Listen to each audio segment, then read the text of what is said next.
Well, it's one thing you can always count on is for the twice impeached, racist, criminally convicted felon in chief to do all he can to attack black people. So last night, Chief Dumbass issued two executive orders. This is the first executive order making the District of Columbia safe and beautiful. Now, remember, they've already screwed us when it came to Black Lives Matter Plaza. Okay, they've already screwed us. In fact, I mean, just so you understand, in terms of what these folks have done, is just, it's just an abomination what they've done. Actually, come back to me. I'm gonna scroll in a second. What they've done is abomination. I was outside. I'm gonna do this here. Give me 1 second. I'm going to. Just so y'all know, this is what the latest is, and how they've just completely chopped up and just messed up 16th Street, which actually leads to the White House. Republicans forced the District of Columbia to spend almost $1 million tearing up the streets because they did not like Black Lives Matter being on the street. It was a monument that was created. And so as a result, I shot these photos yesterday. Give me a second. I'm connecting on my iPad so you can see what it looks like. And again, these so-called fiscal conservatives, let me say it again, so-called fiscal conservatives demanded that Washington, D.C. do this. This is what it looks like right now. That right there, it's going to take, so that it wasn't just painted. They literally built it. Into the ground. So they sat there, and that's it right there. And just so you understand, this is the road that leads to the White House. If I zoom in, you will see that is the White House right there. And so these folks, these Republicans, they force the district. Threatened to withhold transportation money from the district if they did not follow their orders. They made them do this. They did not care. They don't care. They didn't ask the people of Washington, D.C. It does not matter for them. Hey, we control Congress, so therefore we control your purse strings. So you know what? We gonna make y'all do whatever we want y'all to do. I also shot some video. Give me 1 second. I want to show that to y'all as well, because and it's just a damn shame how these people are operating, and so they want to totally control Washington D.C. They want to force the mayor of D.C., force the city council to be on bended knee to whatever they want. This is the video that I shot of them also working on the street, tearing it up. So that's what's going on here in the nation's capital. And so here's what Trump did, y'all. So you see right here, he says, let's see here, blah, blah, blah. He wants to talk about how it needs to be clean and well kept. So you see right here, fighting crime, what's going to happen right here. My administration shall work closely with local officials to share information, develop joint priorities, maximize resources to make the District of Columbia safe. And so he's listing all these departments, creating these task force as well.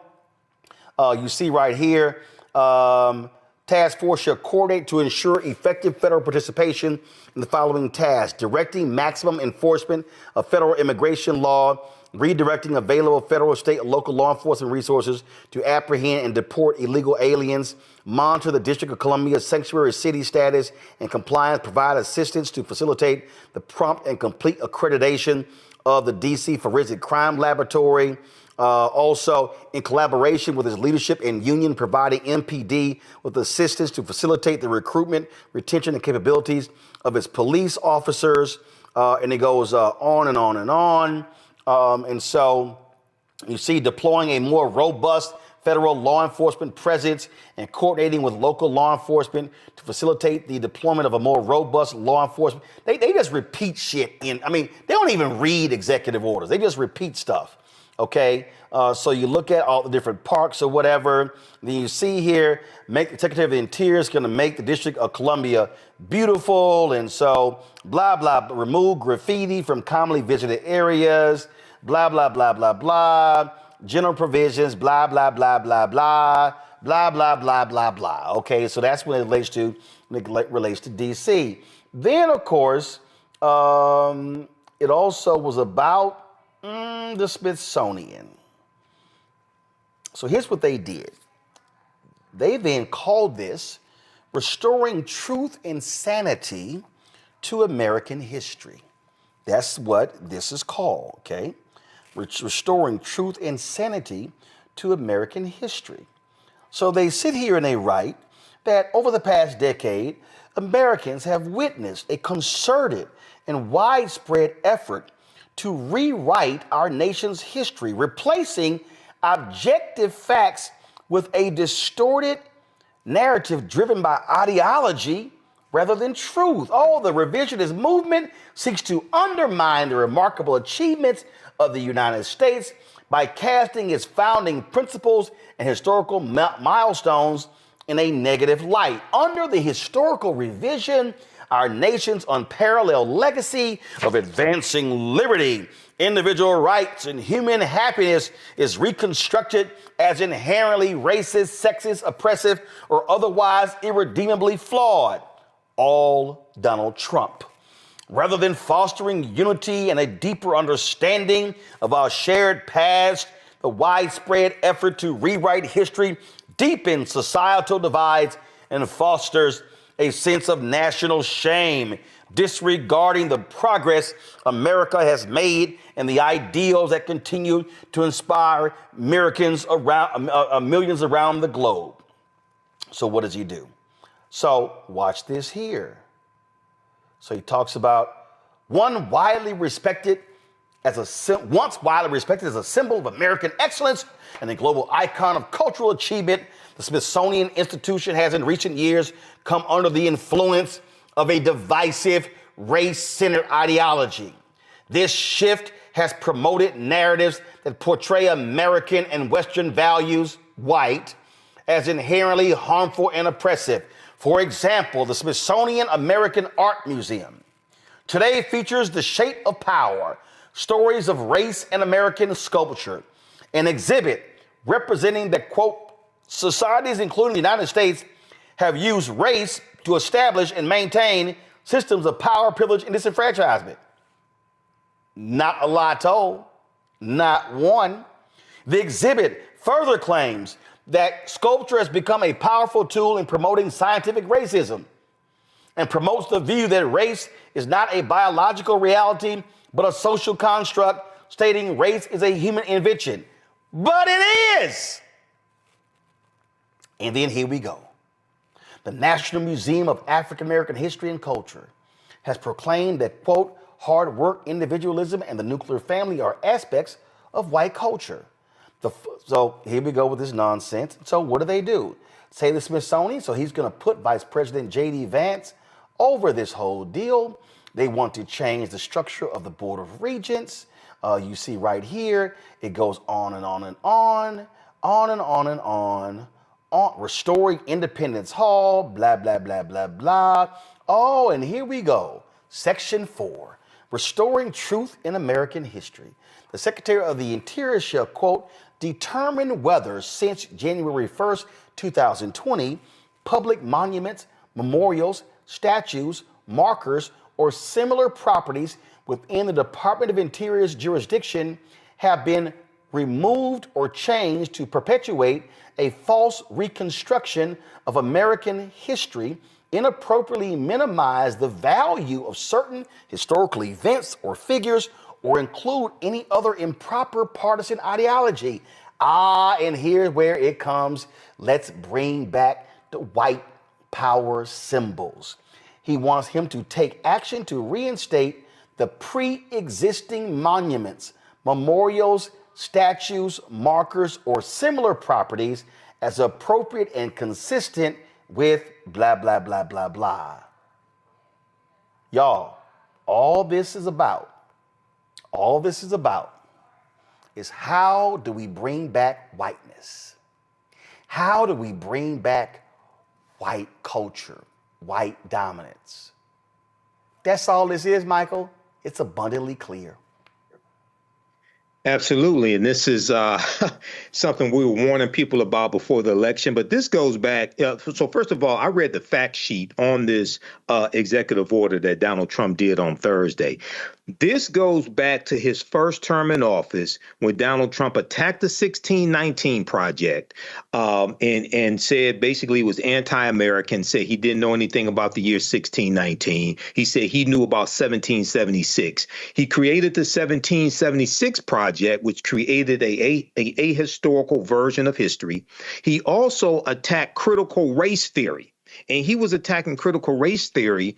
He did an executive order in September 2020 that banned the use of critical race theory in training for federal employees. This was 6 months before Christopher Rufo started publicly his tweets, really attacking critical race theory. So, and then you see him talking about in the past 5 years, renaming monuments, things of that nature. He's talking about the racial reckoning that took place after the killing of George Floyd in this country that spread all across the country. And we've been talking about how there's going to be a white backlash to that whole Black Lives Matter movement. And this is what we're seeing right now. And he's talking about going after the funding, because part of this talks about prohibiting funding for exhibits or programs that degrade shared American values, divide Americans by race, or promote ideologies inconsistent with federal law. And he's talking about the Smithsonian Institute, their exhibits, et cetera, the African American Museum. So this is a direct attack, a continued attack on African American history, but also going after the funding that funds these exhibits also. So this is on top of removing Executive Order 11246, which was affirmative action. This is on top of revoking Executive Order 13985 from the Biden administration, which dealt with equity when it came to the different federal agencies, things of this nature. So this is devastating, but we're going to have to fight this as well. Derek, let's go back to June 11th, 2020. And if you go to my iPad, this is from NPR. Congress heads towards clash with Trump over removal of Confederate symbols. And so, here we go right here. Okay, the Republican-led Senate Armed Services Committee, let me get rid of this, adopted an amendment that will create a commission charged with renaming Army installations that bear Confederate names and removing their Confederate symbols. Okay? Now remember, the House had already voted to purge the Capitol of Confederate statues. And so here we go, we got more. And so the reality is, the Republicans did not want to do it. Okay? You see right here, Senate Majority Leader Mitch McConnell noted that the statues in the Capitol come from the 50 states. He argued they should decide which ones they send to Washington. Every state is allowed 2 statues. They can trade them out at any time. I think that's the appropriate way to deal with the statue issue. The states make that decision. Well, we already know racist states like Mississippi love their Confederate symbols. Okay, so look at this here. House Minority Leader Kevin McCarthy said on Thursday he isn't opposed to renaming military installations. Other Republicans said they too were open to moving ahead with the process at the federal level to remove the old Confederate names. Guess what?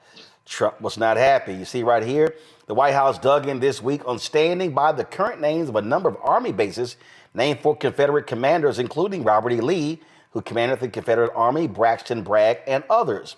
Trump wrote on Twitter on Wednesday that he considered the door closed to renaming military installations after Defense Secretary Mark Esper had appeared to open it, and Press Secretary Kayleigh McEnany reiterated that the administration believes the name should stay. Now, just in case I need to remind y'all of what this was like, listen to the racist language that was used, because I just want y'all to understand. And oh, by the way, She's now an anchor at Fox News. Listen.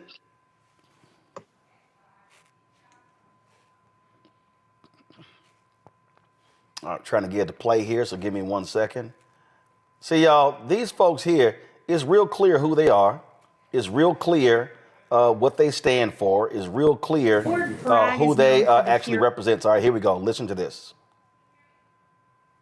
Fort Bragg is known for the heroes within it that trained there, that deployed from there, and it's an insult to say to the men and women who left there the last thing they saw on American soil before going overseas, and in some cases losing their lives, to tell them that what they left was inherently a racist institution because of a name.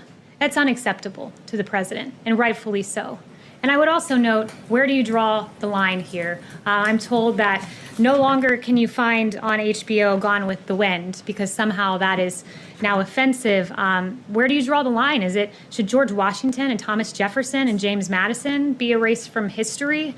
What about FDR and because of internment camps? Should he be erased from history, or Lyndon Johnson, who has a history of documented racist statements? And finally, what about people that are alleged by the media to be segregationists? NBC tells us Joe Biden didn't just compromise with segregationists, he fought for their causes in schools, experts say. CNN tells us letters from Joe Biden reveal how he sought support of segregationists in the fight against busing. And Washington Post tells us that Biden's tough talk on 1970s schools desegregation plans could get him new scrutiny. And there are complaint. And see, Matt, this is real simple. They are appealing to the white racists in the Republican Party. That's all this is. And one of the ways that they do that is framing everything as black as somehow being ideological. I mean, we talked about that the last week on the show, but that's what's so insidious and just malicious about it. It's a lot of this stuff is just purely historical fact that is being cast as somehow being ideological because it's black people. And to your point, a lot of the way you see their rhetoric surrounding this being sold is this idea of why are we allowing people to co-opt America? We need to take it back by virtue of sanitizing history. Basically, people are lying about what the history is. But we know, number one, the truth of the history is indispensable contributions by black people, just across the board, number one. But number two, if you take ideology out of it and it's purely historical, I don't know how you make that, a political issue or make it an issue of one group of people versus another, whereas it's just a demonstrable fact. So I say that to say this. That's exactly what they're appealing to. That's exactly who they're appealing to. And it's terrifying that in this country, there's a large contingent of people who will see something as black and see it as immediately being ideologically slanted or somehow being, it's carrying out some Marxist ideology or some far liberal ideology or whatever, when it's fact, historical fact. And the interesting thing about this is, as it relates specifically to the Confederacy, a lot of their objection, or at least purported objection, is this idea that people are not promoting American values. They're not adopting American values. They're not standing strong for America and what she stands for. But that's literally what the Confederacy did not do. It literally seceded from the United States of America and fought a war to have its own supremacy. I mean, that is like per se treason. And it's crazy to me that in the same breath, people who are in support of renaming these military bases and putting back up these monuments to Confederate people can not understand the intellectual cognitive dissonance that lies in that kind of statement, and the idea that you've got to be more American by standing up for American values and promoting American values, but I should have the right to promote the best example of a contingent of people who did not promote American values. And they'll never answer that hypocrisy, because it isn't about being logically, consistent. It's about blackness, and it's about anti-blackness, and it's about making anything that is tangentially related to black be the enemy. And we're seeing that, and it's terrifying that people are allowing that. I mean, to this end, I'm a part of a committee here in the local town that puts on an annual parade. And I didn't know this, but as of, 5 or 10 years ago, there was like a group of Confederates who would march in this parade. And I told the people I was involved with, there's absolutely no way I'll be involved if they're involved. They're no longer involved. But just as recently as 5 years ago, people were still coming out with Confederate flags and demanding their opportunity to march down the street with heritage. You only do that if your heritage is about hate and if you want to thumb your nose in the face of people who recognize that it's about hate and who call you on that. I mean, that's what we're seeing with this administration. And when you hear it from your neighbors, when you hear it from people down the street, it's abhorrent. When you hear it from the White House, it's terrifying because they've got the means to enact policies that put that hate into practice into ways we've seen it happen over the course of American history. So here's what they're doing, Derek. Go to my iPad. So here's a perfect example. So when the grossly unqualified Fox News anchor Peter Hegseth became Secretary of Defense, he began to do the reversal of the Army bases. And so they changed Fort Benning. They changed that. What they also did was change Fort Liberty. But here's the deal. This is how shameful they are. So Fort Bragg was named after a Confederate general. OK, that's what it used to be named after, Braxton Bragg.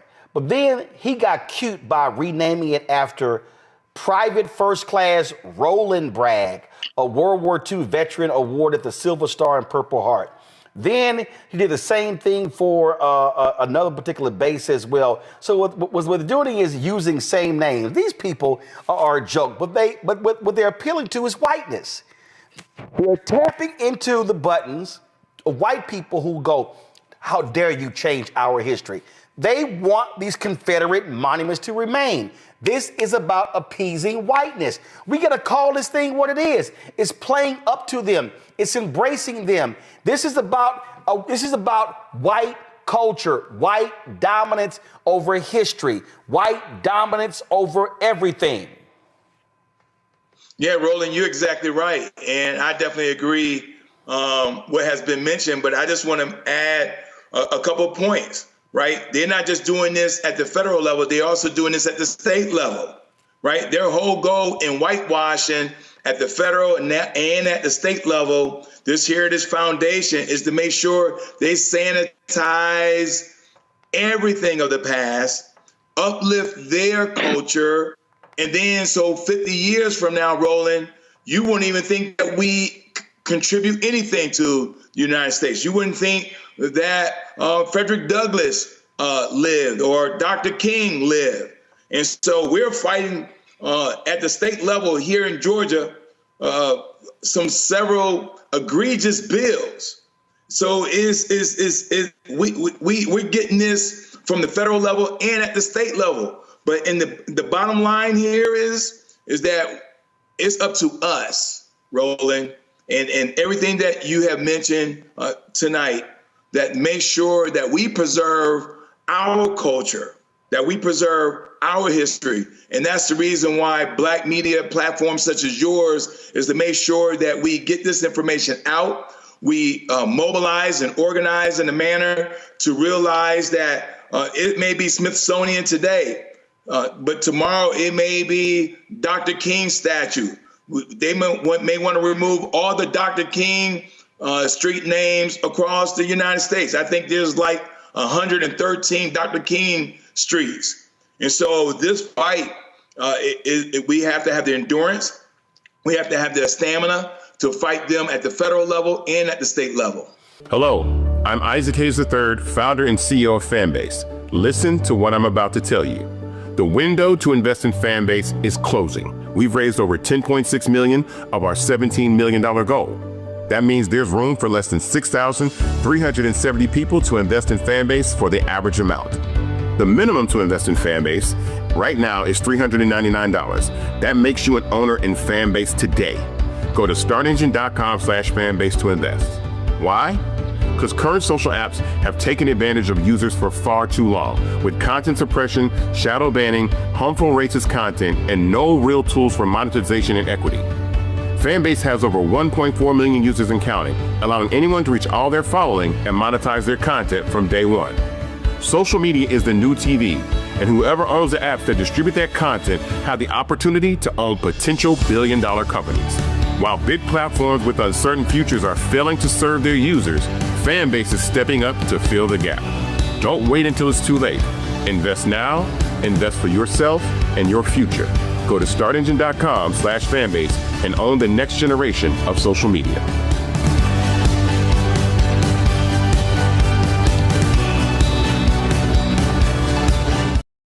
The Park of Secrets.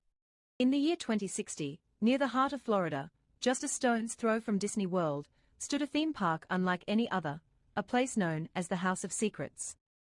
It was a magical park, much like a state fair, filled with towering rides, carnival games, and parades that drew people from all over the world. But among the grand Ferris wheel and the colorful day parade, there was one attraction that outshined them all, the Parade Princess, a mesmerizing mermaid named Kenya. Kenya was a sight to behold. At 22 years old, fresh out of college, she had the kind of beauty that drew people to her like moths to a flame. Her brown skin glowed under the park lights, her hair a stunning mix of purple and pink that cascaded over her shoulders.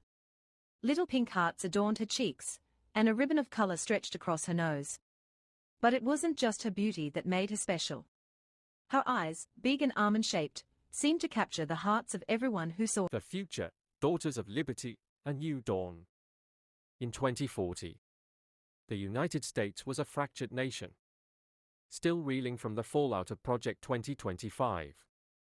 The catastrophic policy that had allowed a resurgence of systemic oppression. The Deep South had seceded once more, forming the antebellum republic, where human trafficking, racial inequality, and gender oppression became tragically normalized. The Second Civil War erupted as the rest of the nation sought to free those trapped in this dystopian regime. After years of bloodshed, Kamala Harris had finally led the Union to victory, restoring a fragile sense of hope. But the battle scars ran deep, especially in places like Louisiana, where the remnants of a broken society still lingered. For more, click Tree link in bio.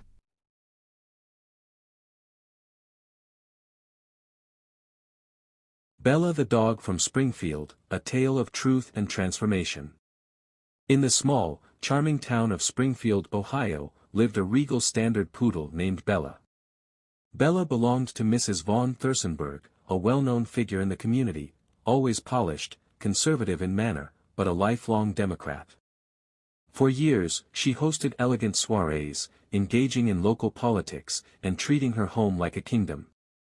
Bella had grown accustomed to a life of luxury, complete with fancy collars, custom bow ties, and an endless supply of treats from those who adored her. Recently, however, things had changed. Mrs. Vaughn Thursonberg had been watching a lot of Fox News, and it seemed to have swayed her thinking.